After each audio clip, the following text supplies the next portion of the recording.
بسم الله الرحمن الرحيم. السلام عليكم ورحمة الله تعالى وبركاته. داوديال كلنتي وناكسن إذا لهانتين با ميل والبا وجوكتان كسر هذا برنامج كاساهن كنولشة وأنا ذي كجسو تبين يوم مقالة كيب تاون إدلك كوفر أفريقيا.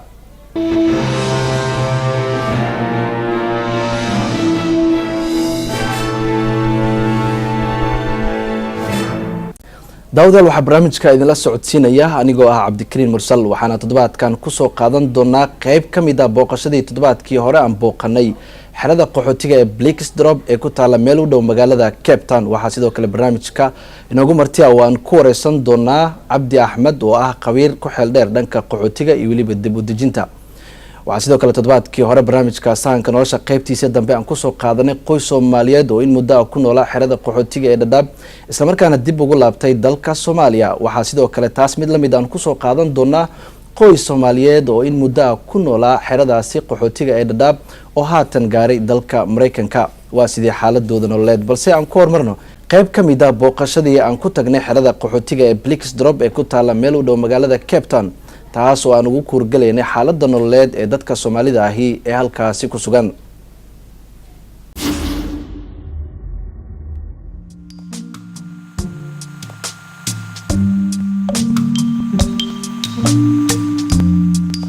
halkan waa xerada qaxootiga ee Blacksdrop oo ku taala meel u dhow magaalada Cape Town. toddobaadkii hore ayay ahayd markii aan halkan soo booqanay oo aan la kulanay dhowr qoys oo halkan deganaa. waa mid aad u liita ammaanka deegaankan, haddana sidaas oo ay tahay waxaan isku daynay in aan wax badan ka ogaano xaaladda dadka Soomaalida ahi ee halkaasi ku jira.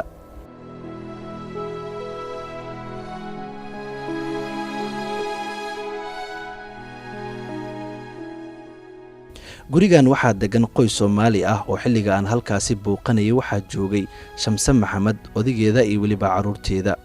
si wanaagsan oo ay noo soo dhaweeyeen kadib Shamse waxa iiga warantay nolosheeda wadankan South Africa.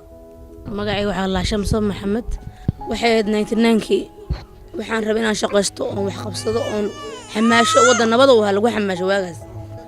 waxaan aadna xiriir la yiraahdo Blue Fisher ku taalo la yiraahdo Suufata yaan degan 4 bilood.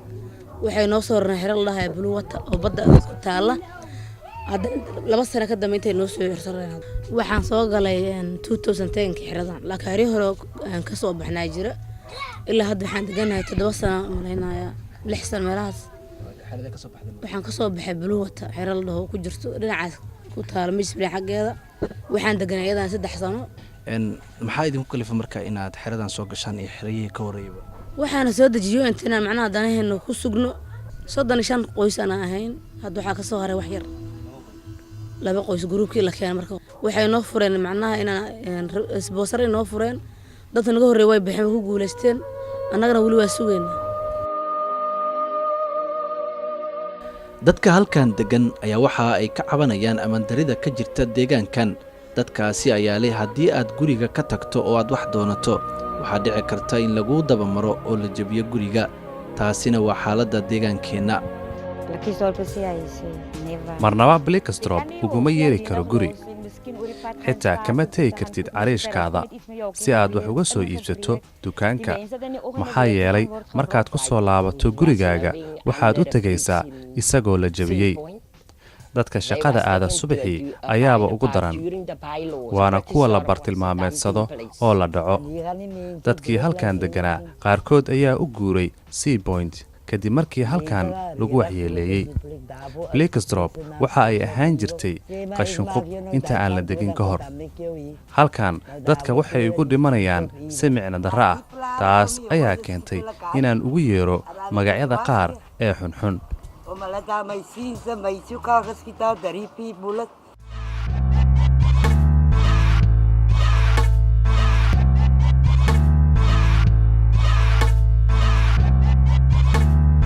dadka waa dad wax macnaha iyaga bas dhaxda isku dhibanahay hadda ilmaha arkayso gurigan ku xafidaa ma ciyaarahan taylmeyga iskuulka markay aadaan kaleeto oo baqa marka wax soo iibsanayo kaleeto dadka ay dhacaan waa dangerous nafsadeena ta inta garanaysa marka ma jiraan dad qaxootiga kamid ahaa oo kaamkan deganaa oo dhibaato habeerata loo geystay.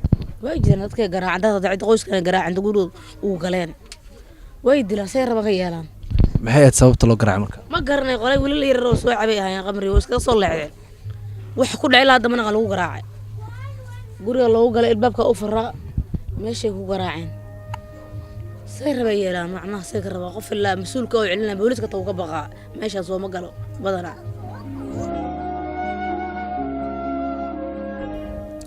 qaxootinimadu ma ahan wax fiican haddana sidaas oo ay tahay waa qaab ay dadku ku badbaadaan marka ay dagaalo iyo weliba aafooyin kale ka jiraan dalalkooda dagaaladii muddadii dheereed ka jiray Soomaaliya iyo weliba deganaansho la'aanta siyaasadeed ee weli ka jirta dalka Soomaaliya waxa ay sabab u noqotay in dadkii Soomaaliyeed ay u sii hanqal taagaan wadamada reer galbeedka oo ay aaminsan yihiin inay ka heli karaan nolol u dhaanta midda ay markaasi ku jiraan aniga waxaan isdhihi lahaa way wanaagsan tahay in dalkeena aan u laabano laakiin haddana qofka wuxuu isdhahay amaankaaga yaa sugayo taasaa sababaysa in hadda dadka ugu degdegeen inay wadanka ku laabtaan ay magangelyo wadan saddexaad ay u raadsadaan inta xal wadanka laga helay runtii meelaha qaar wadanka aad amaan ayaa ka jiro oo nabadgelyo dawladii iyo wixii way soo taraysaa dalkii uu dhismaa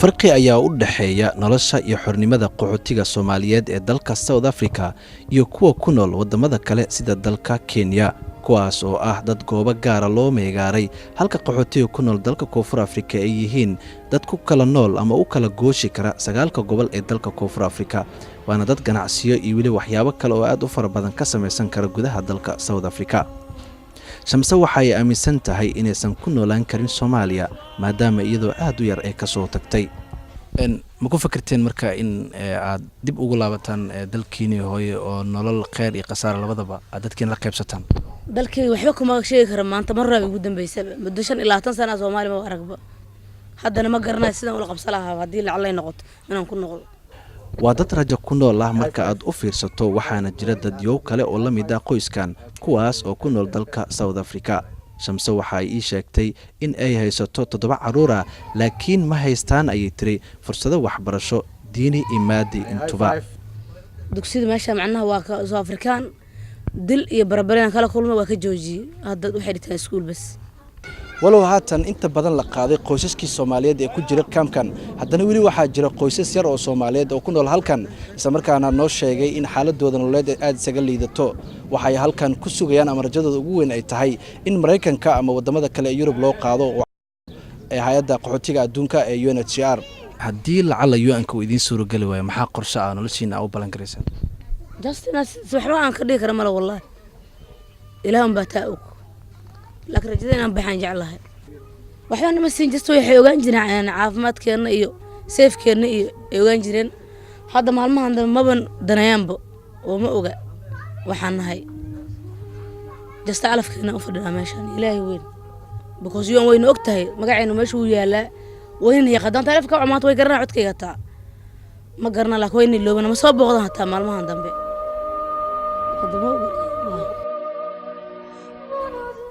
dhibaatooyinkii 2008 ka dhacay dalka South Africa kadib dadka qaxootiga ahi sida Soomaalida waxa ay magangalyo ka heleen wadamada reer galbeedka sida Mareykanka oo u soo maraya hay'adda qaxootiga adduunka ee UNHCR runtii dadka wadankan waxay u soo aadeen nabadgelyo iyo magangalyo iyo nolol inay ku noolaadaan taasina meelaha qaar marka la fiiriyo way suurtagali wayso oo waad ogtahay dhibaatooyinka dalka ka jiro dadkii in la waxyeeleeyo ganacsiyadoodii la boobo dil iyo dhac iyo boob intaba loo geysto taasaa sababaysa in dadkii dib u dejin kale inay dalka la codsadaan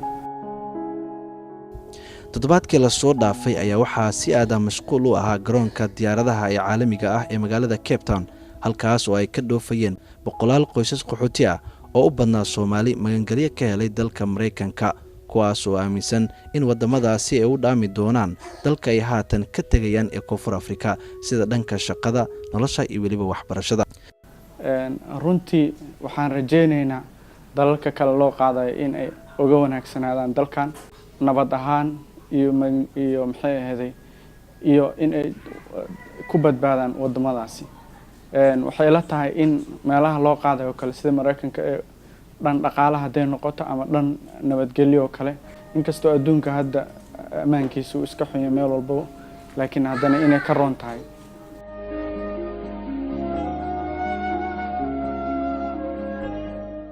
runtii qaxootiga halkan koonfur Afrika ku nool waxay ku nool yihiin sida wadamo reer galbeed oo kale u dhigan. qofka halkan ku nool wuu la qabsan karaa dalka Mareykanka ama Yurub meel walba la geeyo. marka la qabsigo kale wadamadaas marka la geeyo u sahlanaanaysa sababtoo ah waa isku nidaam waa isku mid dhan walba marka laga fiiriyo. laakiin qofka qaxootiga xaga dheer iyo ama qaxootiyada ku nool Kenya waxaa laga yaabaa in ay muddo ku qaadato sidii integrationkii dadkii isdhexgalkii u keeni lahaa.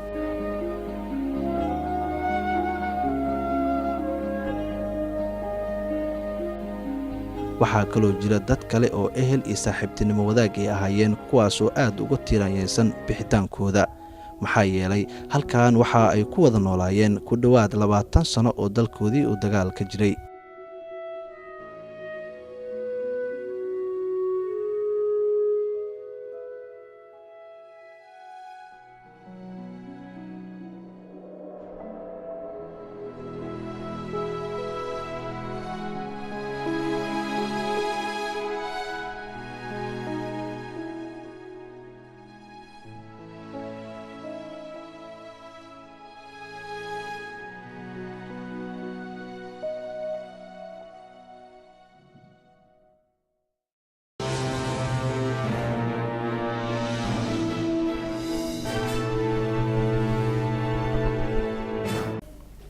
waagaag daawadayaal weli waxaad inagala socotaan telefishinka caalamiga Universal gaar ahaan barnaamijka sahanka nolosha oo aan idinkaga soo tabinayo stuudiyaha Universal ee magaalada Cape Town ee dalka Koonfur Afrika. daawadayaal waxaa stuudiyaheena labaad ku sugan Cabdi Axmed oo ah khabiir ku xeel dheer dhanka qaxootiga iyo waliba dib u dejinta. waxaan ka wareysan doonaa arrimaha qaxootiga iyo waliba dadka Soomaaliyeed oo muddooyinkii dambeba loo qaadayay qaar kamid ah wadamada reer galbeedka sida Mareykanka iyo Australia. ugu horeyn Cabdi Axmed ku soo dhawow barnaamijka sahanka nolosha yay saaran tahay mas'uuliyadda dadka qaxootiga ah ee ku nool dalka South Africa ma waxay saaran tahay dawladda Koonfur Afrika mas'uuliyadka? Cabdikariim marka hore waad maasan tahay adiga iyo bahda saxaafadda telefishinka Universal. marka labaad su'aasha ah cidda ay saaran tahay markaasi mas'uuliyadda qaxootiga South Africa طبعا waxay saaran tahay dawladda South Africa iyo qaxootiga South Africa mas'uulka waxay haddaan fiirina qaxootiga South Africa ku nool lamid ma aha kan ku nool Kenya oo kala tusaale ahaan Kenya qaxootiga waxa mas'uuliyadiisa ay saaran tahay hay'adda UNHCR ee u qaabilsan qaxootiga laakiin South Africa marka tibaada طبعا systemka qaxootiga ee South Africa ay ku nool yihiin waxa loo yaqaanaa urban refugee system kaasoo ah qaxooti magaalo ku nool dabcan xerooyin qaxootiga kuma xareysna South Africa. mas'uuliyadda meesha ka saaran tahay South Africana waxay ka timid heshiis wadanka uu la galay qaramada midoob 1998 South Africa heshiiskaas ayay saxiixday. marka dabcan mar walba waajibaadka qaxootiga xuquuqdooda in la ilaaliyo dawladda South Africa ayay saaran tahay. saasa horta oran lahaa marka hore. laakiin marar badan waxaad arkaysaa in UN-ka ay howlo badan qaxootiga ah ay wadaan marka soo lama dhihi karo UN-ka way ku lug leeyihiin qaabkeena ugu lug leeyihiin. ha waa sax United Nation-ka dabcan mas'uuliyad baa iyagana ka saaran markay noqoto wax ka qabashada xuquuqda qaxootiga waxayna UNHCR-ta soo galayaan markii xuquuqda qaxootiga inta badan lagu tacadiyo oo dhibaatooyin loo geysta. tusaale ahaan waxaan rabaa inaan macnaha ku sheega markii ugu horeysay UNHCR-ta arrinta ay soo faragelisay qaxootiga South Africa waxay ahayd 2008kii wixii ka dambeeyay dhibaatadii ka dhacday wadanka ee loo yaqaanay xenophobia masa boobka dhibaatooyinka faraha badnaa loo geystay qaxootiga. markaas ay UNHCR-ta waxay go'aan ku qaadatay in qaxootiga dhibaatooyinka markaas ay ku sugan yihiin wadanka gudihiisa inay wax ka qabtaan. dhowr xal ayaa miiska la soo saaray. xalka koobaad wuxuu ahaa in qaxootiga bulshada ay ku dhex nool yihiin bal dib loogu celiyo. xalka labaadna wuxuu ahaa in waddan saddexaad loo raadiyo oo markaasi qaata. wadamada qaata haddaba qaxootiga waxaa ka mid ah dalka Mareykanka oo asaga qaxooti fara badan qaada. waxaa kaloo ka mid ah dalka Canada, waxaa kaloo ka mid ah Australia, haba u badnaada Mareykanka. inta badan dadka hadda dib u dejinta loo sameeyana wadamadaas ayaa qaata. marka UNHCR-ta dabcan runtii laga soo bilaabo sanadka markuu ahaa 2008 ilaa hadda qorshihii dib u dejinta way wadaa, si fiican ayuuna u socdaa. waxaan ku qiyaasi karaa tiro ilaa 7,000 oo qof in ay UNHCR-ta ka qaaday South Africa laga soo bilaabo 2008. tiradaasi markii loo barbardhiga tirada caalamka guud ee ka qaada UNHCR-ta qaxootiga ay dhoofiyaan mase dib u dejinta ay u sameeyaan waa ilaa waxaa lagu qiyaasaa 100,000 oo qaxooti ah sanad walba in wadamada deeqda bixiya mase wadamada xagga dib u dejinta bixiya in ilaa 100,000 oo qof ay qaadaan sanad walba. laakiin hase yeeshee dabcan South Africa 7,000 haddii laga qaaday 2008 ilaa dabayaaqadii 2015 waxay ka dhigan tahay in horumar weyn laga gaaray xagga wax u qabadka qaxootiga. cabdi axmed, waxaa tahay shakhsi u dhaqdhaqaaqa arrimaha qaxootiga. dadkan dib u dejinta la siiyey ee la qaadayo ma Soomaalida oo kaliya ba mase waxaa jira dad kale oo Afrikaan ah oo qaxooti ee ku nool dalkan Koonfur Afrika, maadaama aan wada ognahay dhibaatooyin aad u fara badan in ay dalkan ku haysteen qaxootiga Afrikaanka ah? ma aha Soomaalida kali ma aha. qaxootiga waa ku badan yihiin dadka dib u dejinta loo sameeyo. gaar ahaan waxaa dib u dejinta loo fidiyaa dadka dabcan wadamada ay ka imaadeen dhibaatooyin fara badan ay ka taagan yihiin.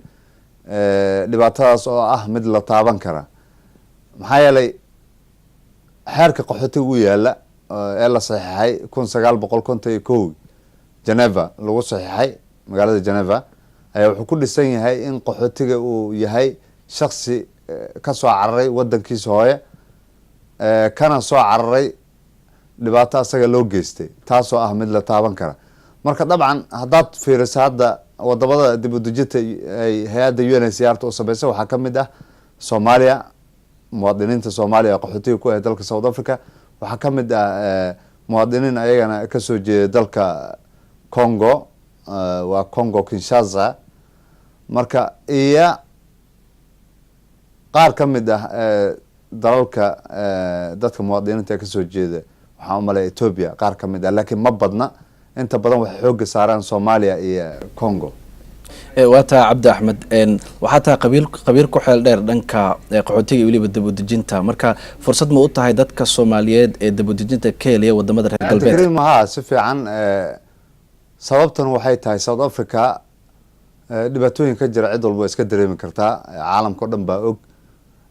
inkastoo dowladda South Africa ay u ogolaatay qaxootiga inay wadankooda soo galaan laga bilaabo wixii ka dambeeyay doorashadii weyneed ee dalka ka dhacday ee xorta ahayd 1994 markii la doortay madaxweynihii hore ee hadda geeriyooday Nelson Mandela.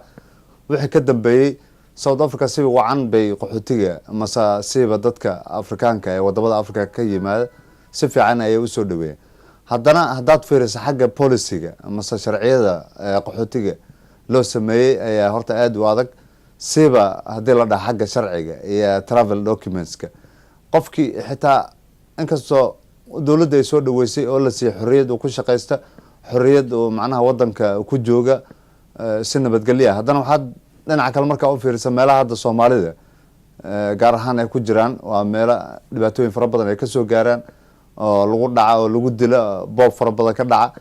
marka waxaan isleeyahay arrintan ah in dib u dejin loo sameeyo Mareykanka mase Canada mase Australia waa arrin aan aad iyo aad usoo dhaweynaya oo Soomaalidana ay inta badan u baxsadaan. waa tahay aad baad u mahadsantahay cabdi axmed. adaa mudan cabdikariim.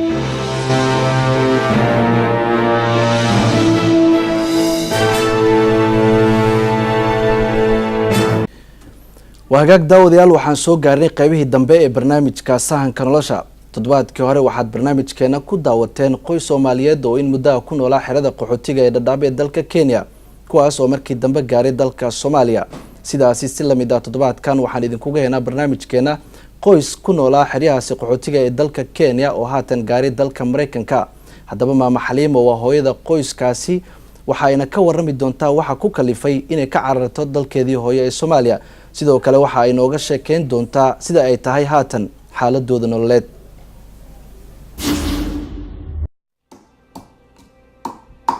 Soomaali waagi ay nabadda ahayd cunto fiican laga karsan jiray, dadka wada heshiis ay ahaayeen. waxaa la dhahaa Xaliimo Cali Isaaq, waxaan ku noolahay Oakland, California State-ka.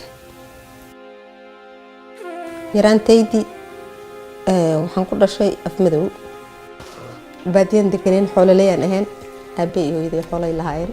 caanahaas subax ay habeen nala siin jiray markaan yar yareen, marka si fiican aan u koray. marka waa la isdagaalay. dagaalkii markuu dhacay nin walba waxaa gashay gabbo oo carab oo meelaad wax ku qaadan ma laha. marka biyaha la cabi jiray wax dhibaato ma ilahay, laakiin markay burburtay buu dagaalkooda marka hore wax la fahmi kara ma ahayn. ciidamada dawladda marka hore duurka iska galeen, nin walba hubkiisii uu qaatay duurka uu galay. madaxweynaha lagu kacay, waxaa la yiri ka bax. asagana wuxuu yiri aan wada hadalno, aan heshiino, dagaal wiil ku dhintaa kuma dhasho soo imaada. way diideen. qoryo la soo baxay. madaxweynihii shan cad iyo calacala laga soo bixiyay madaxtooyada oo qoryo lagu weeraray. nin walba haduu madaxweyne iyo sarkaal u boodo oo u ordo yaa noqonay shacab yaa noqon waa male. marka dhibaatadaas dhacday, wiil yar dil, oday dil, naag, caruur, wax la kala reebay male. dhibaato dhacday.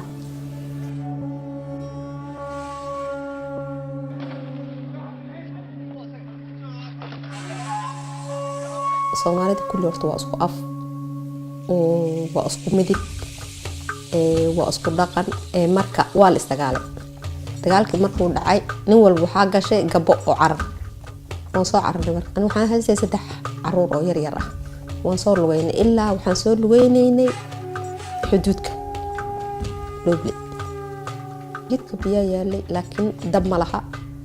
roobaa jiray, dab wax lagu karsado ma laha, oo meelaad wax ku qaadan ma laha.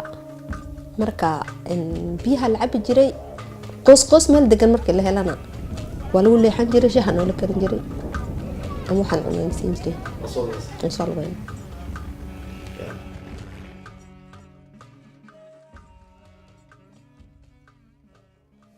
marka xaradi ani xarada ugu horeysay fay ahayd. marka way qaadi weysay.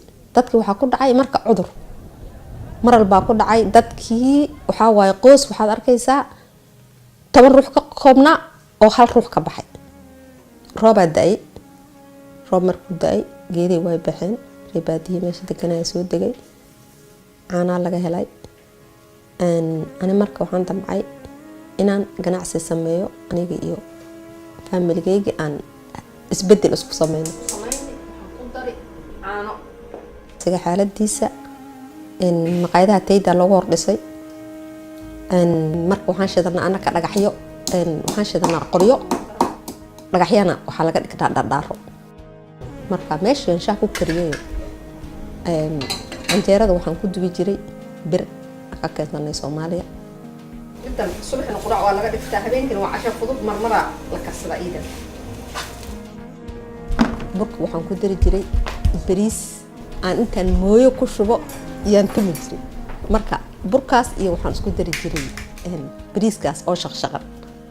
labada xabad markaan jabiyo aan ku dhex daro, waxaan ku dari rabaa haddana bakeeri oo caano ah iyo galaas biyo ah aan canjeero kala duwi jiray. subax walba dad baa kastamay ahayo ii imaan jiray. ruuxu markuu subaxa cuno, subaxa labaad wuxuu leeyahay war hebel waa islaantaas ay canjeeradeeda fiican tahay, suugadeeda wanaagsan tahay, soo bax aan aadno. qofka laga qabo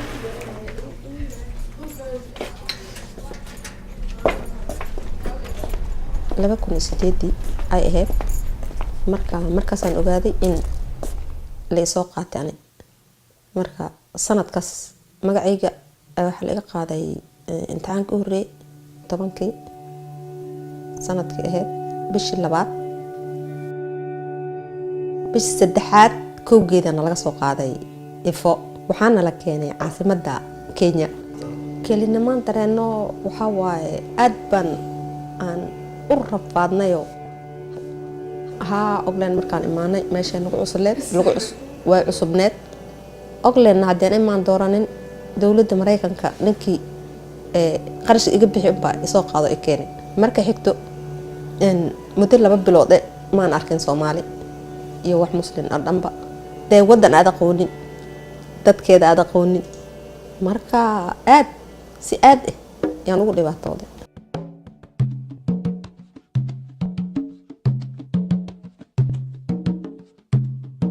waxaan baan xagga keenay jiray inta waan ka helaa wax kasta oo noqoto sokortii bariiskii qudaartii wixii lagu daraayay kabsar caleeno toono basalo kamoon bahal la dhaho iyadana eelkii qorfihii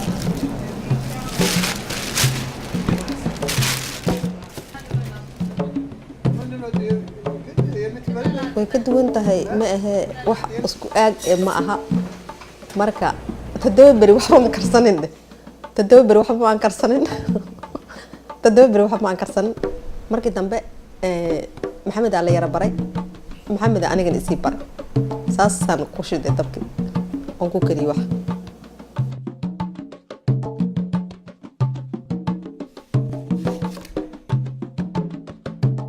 fiican aan la qabsaday aan jeclahay kaayni aan hore aan wax ku kari jiray kana ka fiican marka wuxuu ga fiican yahay taagnidaad ku karin durba waa tirtiran durba wuu ku karin marka meeshan u socdaan durba aada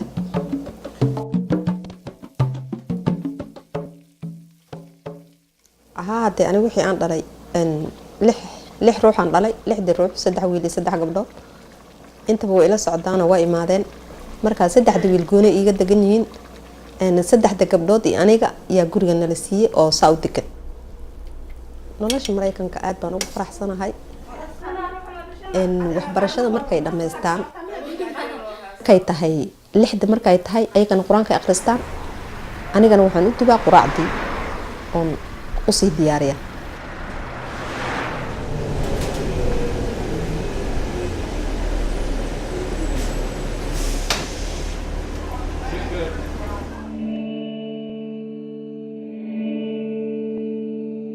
marka qaasiyan waxa waaye horta inta u fiicanaan ka rajayna inay noqdaan marka anigan hadda ay kan hoos ka dhisaa wali ingiriiska si fiican u baranin afkii ruux hadduu si fiican u baranayna wax ganacsi ku soo ban karo iyo wuxuu qaban kara kale malaha waa inuu horta afka waliba sii barta afka markaan barto insha Allah hadii Ilaahay idmaha waxban qaban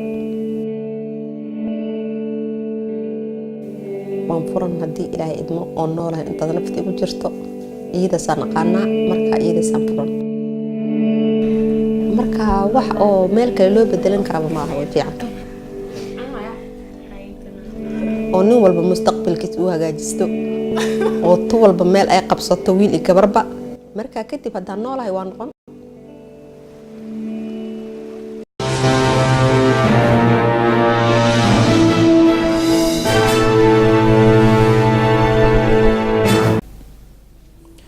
waa tahay daawadayaal videogaasi ayaa ugu dambeeyay barnaamijka sahanka nolosha ee toddobaadkan wixii fakar ama taliyo tusaale ay la xiriira barnaamijka sahanka nolosha waxaad noogu soo gudbin kartaan emailkeena iyo waliba facebookgeena ku qoran shaashada waxaa barnaamijka idinla socodsiinaya anigoo ah Cabdikariin Mursal intaan ku kulmi doono toddobaadka dambe barnaamijkan mid lamid ah waxaan idinku dhaafeynaa sida ay nabadgelyo assalaamu calaykum waraxmatullaahi tacaala wabarakaatuh